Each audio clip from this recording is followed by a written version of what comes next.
Welcome to all in GDC nursing classes. This is Divyanshi. आप मेरे साथ पढ़ रहे हैं चाइल्ड हेल्थ नर्सिंग पार्ट 1। ये आपका सब्जेक्ट है बीएससी नर्सिंग 5th सेमेस्टर का चैप्टर 4 हम कंप्लीट कर रहे हैं nursing care of neonate.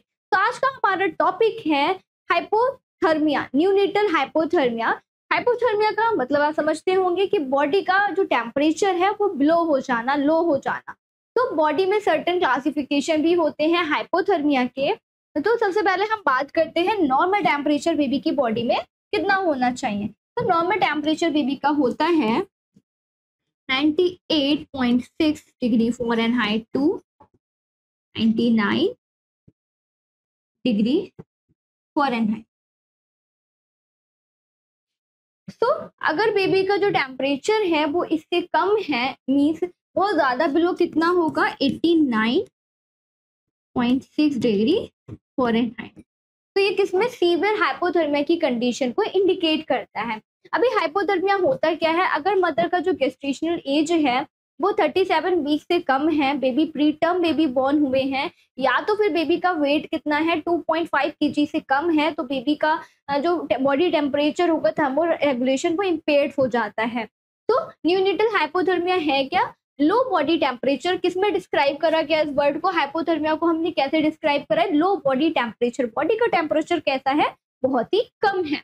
In newborn baby में, क्योंकि न्यूनेटल हाइपोथर्मिया हम पढ़ रहे हैं, तो न्यूबॉर्न बेबी में बॉडी का टेम्परेचर बहुत ही कम है, below 36.5 degree Celsius to the 97.7 degree Fahrenheit. Normal temperature of the newborn 36.5 to 37.5 degree Celsius. It is the leading Fahrenheit में कितना होता है 98.6 degree Fahrenheit to 99 degree Fahrenheit. It is the leading cause of the death. अगर baby का जो hypothermia temperature बहुत ही ज्यादा लो रहेगा, बिलो रहेगा नॉर्मल अमाउंट से, तो बेबी की कंडीशन कैसी हो सकती है, लाइफ थ्रेटनिंग कंडीशन में भी ये कन्वर्ट हो सकती है, specially in the pre mature baby. Pre mature baby जो टर्म से पहले हुए हैं, या फिर जिनका वेट 2.5 kg से बहुत ही कम है, जिनका वेट 1 kg है, तो उन पेशेंट के अंदर, उन न्यूनेट्स के अंदर ये कंडीशन बेबी के अंदर डेथ को भी कॉज करती है। तो हमें इमीडिएट केयर बेबी को प्रोवाइड करने का नीड होता है। इसी के साथ साथ क्लासिफिकेशन देखेंगे किसमें डिवाइडेड है।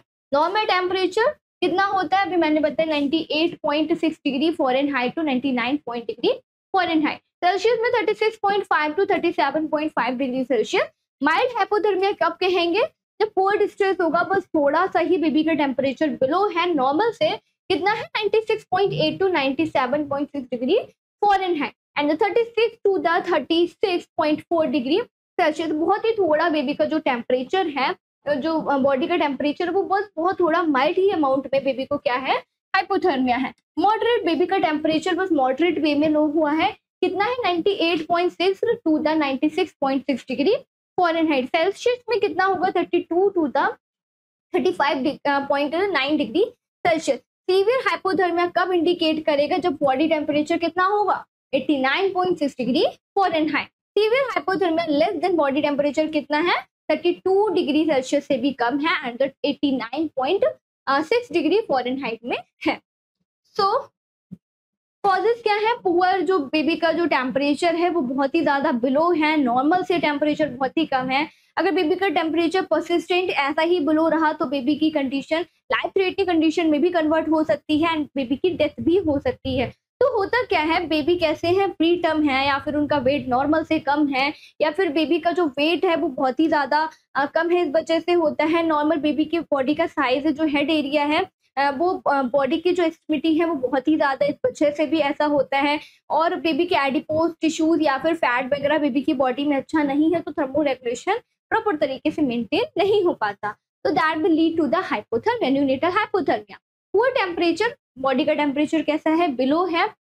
Control in the low birth weight और pre term baby are due to, किस वजह से ऐसा हो रहा है, लार्जर बॉडी सरफेस।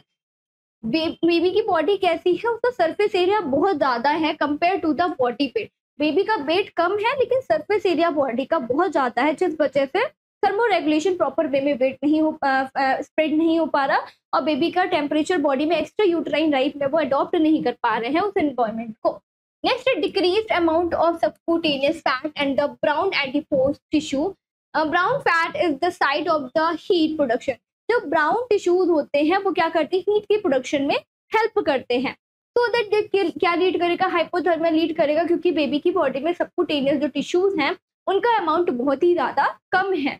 तो दैट क्या होगा, बेबी की बॉडी में जो थर्मो रेगुलेशन, जो हीट का प्रोडक्शन करते हैं ब्राउन फैट टिश्यूज या फिर एडिपोज टिश्यू, वो भी कैसे होंगे, एब्सेंस होंगे, जिस वजह से थर्मो रेगुलेशन बॉडी में मेंटेन नहीं हो पाता। एक्सेसिव हीट लॉस हो रहा है किसके थ्रू, या तो फिर evaporation from the weight baby, जब बेबी कैसे हैं, गीले हैं, इस वे में क्या होगा, एवेपोरेशन की प्रोसेस होगी और बेबी की बॉडी से हीट लूज होता है। And the conduction to cold cloth, ठंडे कपड़े पहन, जैसे ही बेबी बॉर्न होता है हम उसे वार्मथ रखते हैं, उसको रैप करके क्लोथ करके उसको रखेंगे, जिससे उनको कोई भी एक्स्ट्रा यूट्राइन लाइफ में उन्हें प्रॉब्लम ना हो, उनका टेम्परेचर लो ना हो। इस कंडीशन में अगर बेबी कैसे हैं, कोल्ड एनवायरनमेंट में या फिर कोल्ड क्लोथिंग के कॉन्टेक्ट में आ रहे हैं, तो बेबी का टेम्परेचर कैसा होगा, लो हो जाएगा और उनकी बॉडी से हीट लॉस होती है। Convection by the cold room और द कोल्ड एयर, जो एनवायरनमेंट है, बेबी का जो यूनिट है जिसमें बेबी हैं प्लेस किए गए हैं, ट्रांसफर किए गए हैं, उसमें वो कैसा रूम एरिया है, कोल्ड है या फिर वहाँ पे एयर कंडीशनर लगा हुआ है, जिस वजह से जो एनवायरनमेंट है बेबी फ्रेंडली नहीं है। इमेच्योर थिन स्किन, बेबी की स्किन कैसी है, इमेच्योर है, अच्छे से डेवलप नहीं हुई है, या फिर स्किन का एरिया कैसा है, लार्ज सरफेस एरिया। हमने यहाँ पे भी देखा कि बेबी का वेट कैसा है, कम है, लेकिन सरफेस एरिया बहुत ही ज्यादा है, तो भी क्या होगा, बेबी की बॉडी में थर्मो रेगुलेशन मेंटेन नहीं होगा और हाइपोथर्मिया कंडीशन हो सकती है। विच लूज द हीट रैपिडली, जिस वजह से क्या होगा, इमेच्योर बेबी का जो स्किन है वो बहुत ही ज्यादा थिक है, थिन है बहुत ही ज्यादा, जिस वजह से जो हीट है वो बहुत ही जल्दी बेबी की बॉडी से लूज होती है। इसी के साथ साथ कोई भी स्ट्रक्चरल अबनॉर्मलिटी होती है, हाइपोथैलेमस अच्छे से बेबी का डेवलप नहीं होगा, अगर डेवलप है तो वो फंक्शन नहीं अच्छे से कर रहे हैं। मेनली हीट को रेगुलेट कौन करता है, हाइपोथैलेमस करता है, स्ट्रेस वगैरह को रेगुलेशन का काम हाइपोथैलेमस का ही होता है। अगर उसमें कोई इंपेयरमेंट है तो भी बेबी की बॉडी में थर्मो रेगुलेशन इंपेयर्ड हो जाता है और हाइपोथायरिज्म की कंडीशन होती है। Unstable heat regulation centre in the hypothalamus to adopt from a hot intrauterine environment to a cooler extrauterine environment। जब भी बेबी इंट्रायूट्राइन लाइफ में होते तो वो एनवायरनमेंट कैसा होता है, बहुत ही वार्म होता है बेबी के लिए, वार्म एरिया में, वार्म सराउंडिंग में बेबी वॉर्म के अंदर रहते हैं। और जो थर्मो रेगुलेशन बॉडी के अंदर जो हाइपोथैलेमस होता है वो कंट्रोल करता है, वो बेबी की हेल्प करता है एक्स्ट्रा यूट्राइन लाइफ के एनवायरनमेंट को अडॉप्ट करने के लिए। बट अगर हाइपोथैलेमस ही डेवलप नहीं होगा तो बेबी इस कंडीशन में, सिचुएशन में क्या होगा, वो अच्छे से उस एनवायरनमेंट में सर्वाइव नहीं कर पाएंगे, उसको ले नहीं पाएंगे। या फिर absence of the shivering mechanism develop नहीं है अच्छे से, वो काम नहीं कर रहा है, फंक्शनल फॉर्म में नहीं है, तो दैट ये भी क्या लीड करेगा, जो भी बेबी के हाइपोथर्मिया की कंडीशन है उसको लीड करता है। शिवरिंग का काम क्या होता है, बॉडी में इंक्रीज कर देते हैं टेम्परेचर को बाई मसल कंडक्शन, मसल्स के कंडक्शन के थ्रू, कॉन्ट्रेक्शन के थ्रू, जब भी कोई एक्टिविटी होती है तो हीट लॉस होता है, जिसके थ्रू बॉडी का जो टेम्परेचर है वो मेंटेन रह सकता है। नेक्स्ट हम देखेंगे साइन एंड सिम्टम्स। अगर बेबी की बॉडी से हीट का जो लॉस है बहुत ज़्यादा हो रहा है और बेबी की बॉडी में टेम्परेचर एकदम कम है, बिलो है नॉर्मल टेम्परेचर से, 89.6 डिग्री फ़ारेनहाइट पे बेबी का टेम्परेचर है, तो दैट क्या क्या कंडीशन होंगी, मेटाबॉलिक एसिडोसिस, मतलब एसिड का जो फॉर्मेशन है बेबी की बॉडी में अदर ऑर्गन्स में बहुत ही ज़्यादा एक्युमुलेशन हो जाएगा। क्यों, किडनी अच्छे से काम नहीं कर रहे होंगे, इसी के साथ साथ टॉक्सिन का प्रोडक्शन बहुत ज़्यादा होगा, जो क्या लीड करता है, मेटाबॉलिक एसिडोसिस को लीड करता है।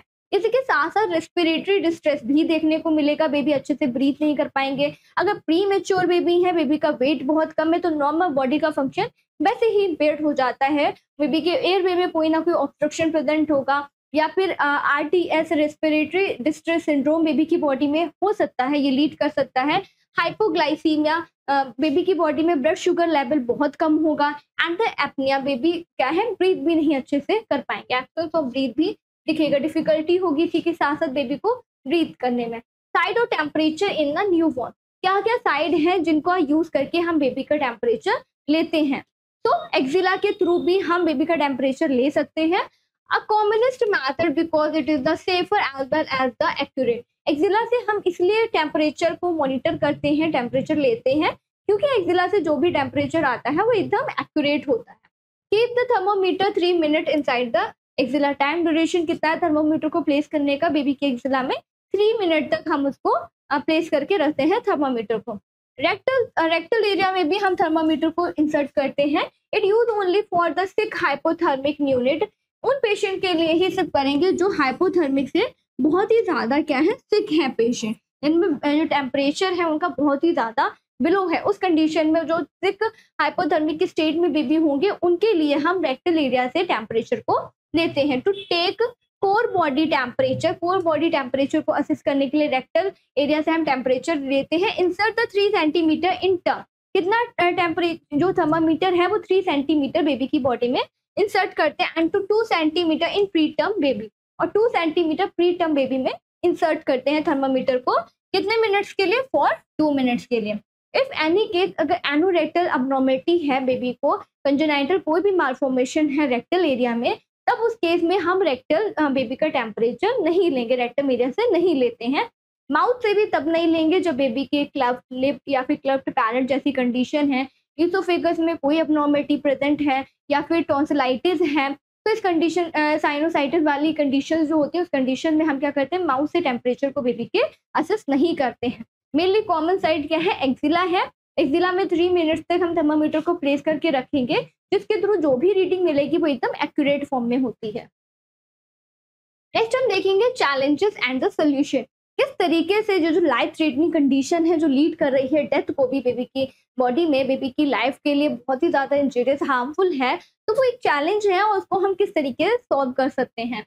इन मॉडरेट हाइपोथर्मिया, अगर बेबी का टेम्परेचर कैसा है, मॉडरेट फॉर्म में, बहुत ज्यादा लो नहीं हुआ है, तो maintain skin to skin close contact with the mother, baby को मदर के पास में ही रखेंगे। रूमिंग इन की टेक्निक यूज की जाती है जिसमें bedding in and the rooming in आता है। जैसे ही बेबी इमीडिएट केयर में आपने पढ़ा है मेरे साथ में, तो बेबी को क्या करते हैं, मदर के पास में रखते हैं, skin to skin contact mother का बेबी के साथ में अच्छे से मेंटेन हो, तो दैट जो भी बेबी का टेम्परेचर है वो नॉर्मलाइज हो जाएगा। इन सीवियर हाइपोथर्मिया, अगर बहुत ही ज्यादा सीवियर हाइपोथर्मिया है, टेम्परेचर बहुत ही ज्यादा कम है बेबी की बॉडी में, तो रिवॉर्म करेंगे बेबी को the new born by keeping into the incubator, incubator में बेबी को प्लेस करते हैं, जिससे बेबी का जो टेम्परेचर है वो नॉर्मलाइज हो जाए। ह्यूमिडिटी के साथ में टेम्परेचर एंड द 50% ह्यूमिडिटी के साथ में बेबी को प्लेस करेंगे। रूम हीटर का यूज करते हैं बेबी की बॉडी में थर्मो रेगुलेशन को मेंटेन करने के लिए, सराउंडिंग को बेबी की वार्म रखने के लिए। 200 वॉट बल्ब और the infrared bulb can also be use, infrared bulb का यूज किया जाता है रूम हीटर में। And warm chain is set of the, ये सबसे इंपॉर्टेंट है इसमें मैनेजमेंट में, वार्म चेन का यूज करते हैं, जिसमें क्या होता है, 10 इंटरलिंक्ड प्रोसीजर होते हैं, 10 इंटरलिंक्ड प्रोसीजर होते हैं। इसमें क्या क्या होता है, पहला है, हम पहला क्या ध्यान रखेंगे कि बेबी जब डिलीवर हो रहे हैं तो डिलीवरी रूम कैसा होना चाहिए, वार्म होना चाहिए।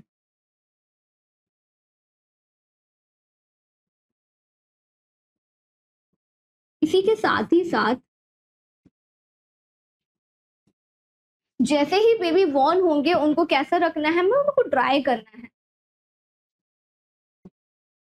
ड्राइंग करेंगे बेबी को, then skin to skin contact mother के साथ में इनिशिएट करते हैं।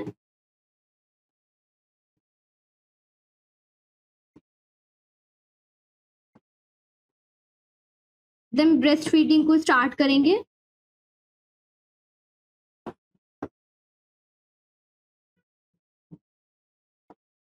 ब्रेस्ट फीडिंग को स्टार्ट करने के बाद में क्या करते हैं, इधर देख लीजिएगा, ब्रेस्ट फीडिंग को स्टार्ट करने के बाद में जब भी बेबी को ट्रांसफर कर रहे हैं किसी और यूनिट में, तो बेबी को जो ट्रांसफॉर्मेशन का जो सिस्टम है वो कैसा होना चाहिए, वार्म होना चाहिए।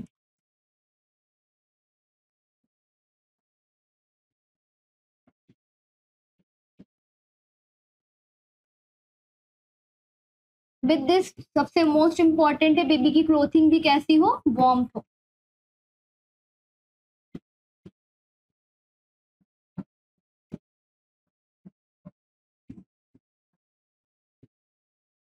इम्प्रूव्ड करेंगे ब्रेस्ट फीडिंग प्रैक्टिस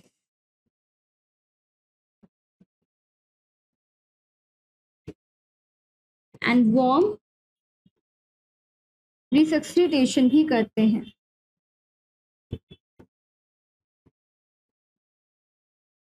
तो क्या क्या कर रहे हैं, डिलीवरी रूम यूनिट कैसी होनी चाहिए, एकदम से वार्म्ड होनी चाहिए।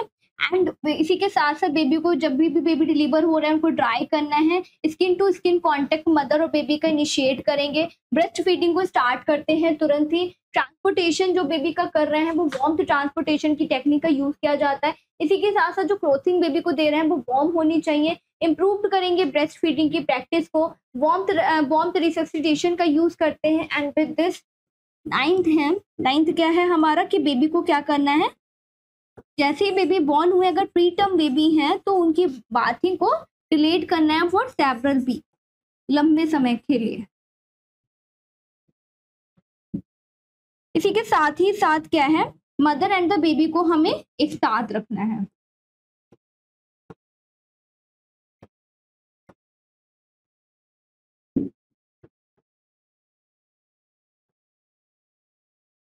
तो ये हमारे टोटल कितने हैं, 10 पॉइंट्स हैं, 10 इंटरलिंक्ड प्रोसीजर। इन सारे प्रोसीजर को हाइपोथर्मिक स्टेट में हमें फॉलो करना है। जैसे ही बेबी डिलीवर हो रहे हैं उनका डिलीवरी रूम कैसा, बेबी के सराउंडिंग एरिया कैसे वार्म होनी चाहिए। जैसे ही बेबी डिलीवर हो गया है उन्हें वेट नहीं होने देना, उन्हें ड्राई करना है। मदर के साथ में स्किन टू स्किन कांटेक्ट को इनिशिएट करना है as soon as possible. Breast feeding को तुरंत ही हम स्टार्ट करेंगे। इसी के साथ साथ इम्प्रूव्ड करेंगे ब्रेस्ट फीडिंग की प्रैक्टिस को। अगर बेबी को ट्रांसफर कर रहे हैं नर्सरी एरिया में या फिर यूनिट में तो वो ट्रांसपोर्टेशन कैसा होना चाहिए, वार्म होना चाहिए। बेबी को क्लोथिंग कैसी देंगे, वार्म देंगे। और जो बेबी का बाथिंग टाइम है उसको हम पोस्टपोन करेंगे सेवरल वीक्स तक या फिर सेवरल डेज तक, क्योंकि जब तक बेबी की बॉडी का टेम्परेचर नॉर्मलाइज नहीं हो जाता। इसी के साथ ही साथ क्या करना है, बेबी एंड मदर को एक साथ प्लेस करके रखना है। कंटिन्यूअस प्रोसेस है ये।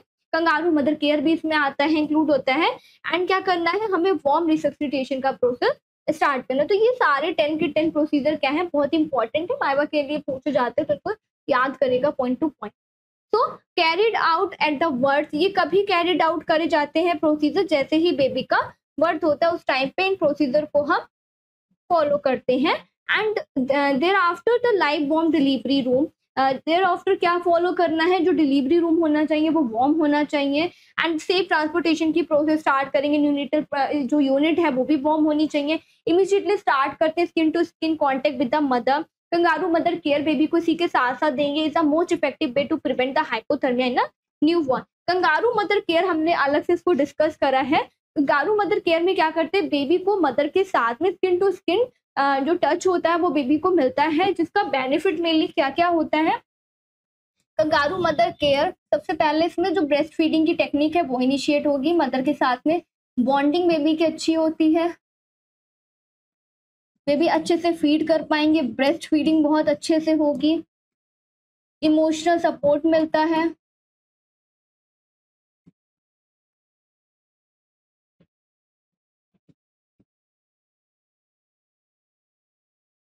स्ट्रेस की सिचुएशन को हम अवॉइड कर सकते हैं।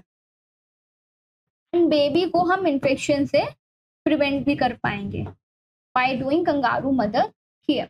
इसमें क्या होता है, बेबी को अपराइट पोजीशन में रखते हैं मदर की ब्रेस्ट के बीच में, और बेबी का जो हेड होता है एक साइड में मूव करेंगे। बेबी कैसी पोजीशन में होंगे, फ्रॉग शेप पोजीशन में होंगे। बॉटम एरिया को बेबी का सपोर्ट करना है हैंड को प्लेस करते हुए नॉर्मल। जो ड्यूरेशन होता है जो कंगारू मदर हम दे रहे हैं बेबी को, उसका ड्यूरेशन नॉर्मल होता है 5 to 6 आवर्स के लिए होता है। शॉर्ट टाइम पीरियड के लिए 1 घंटे से कम हम कंगारू मदर केयर नहीं देंगे। डेली इसको एडमिनिस्टर करते हैं।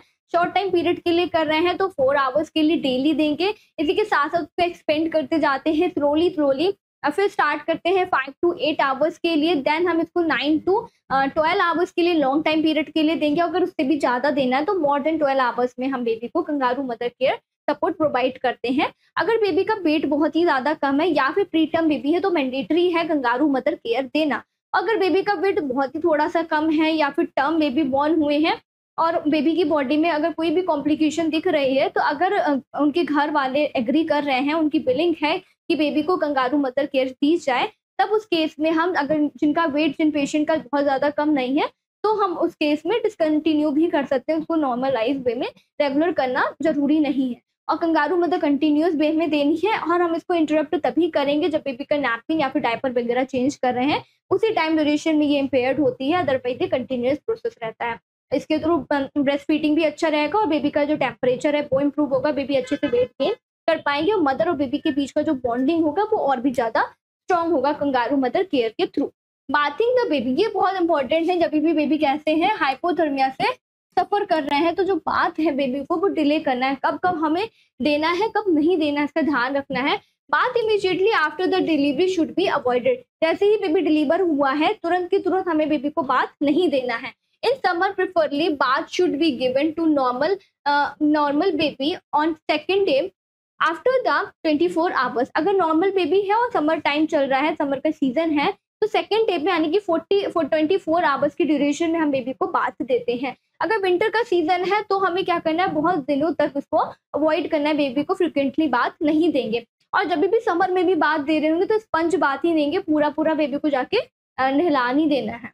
एनी सिक बेबी, अगर कोई भी बहुत बीमार बेबी है, हाइपोथर्मिया की स्टेट पे है, तो नर्सरी में उनको रखते हैं with the low birth weight है to not give the bath till umbilical cord fall off. जब तक उनका अम्बिलिकल कॉर्ड फॉल अप नहीं हो रहा है 48 आवर्स में स्पॉन्टेनियसली, तब तक हमें बात अवॉइड करना है। Till the baby's weight reach 2.5 kg, तब तक नहीं देंगे जब तक बेबी का वेट 2.5 kg तक रीच नहीं करता। याद रखिएगा, जैसे ही बेबी डिलीवर होते हैं उन्हें तुरंत बात नहीं देना, मदर को एजुकेट करना है, उनके फैमिली मेंबर्स को एजुकेट करना है कि जैसे ही बेबी बॉर्न हो रहे हैं उन्हें तुरंत के तुरंत नहला नहीं देना है। अगर समर का सीजन है तो 2 डेज के बाद ही हमें बेबी को बात देना है, 24 आवर्स के बाद।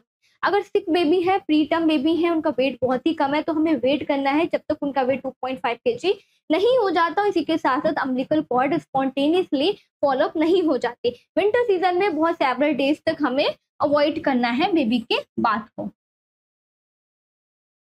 तो थैंक यू क्लास, आज के लिए इतना ही। आज की कंडीशन हमने देखी न्यूनेटल हाइपोथर्मिया।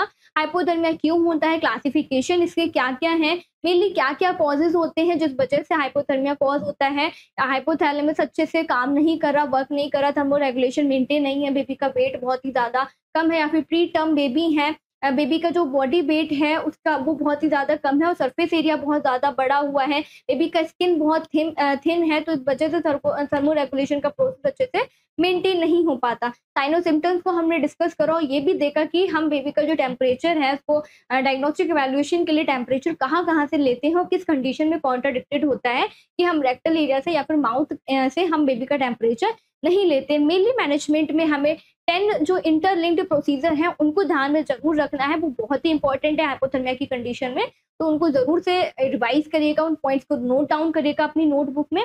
फिर मिलते हैं नेक्स्ट लेक्चर में एक नए टॉपिक के साथ में, तब तक के लिए थैंक यू।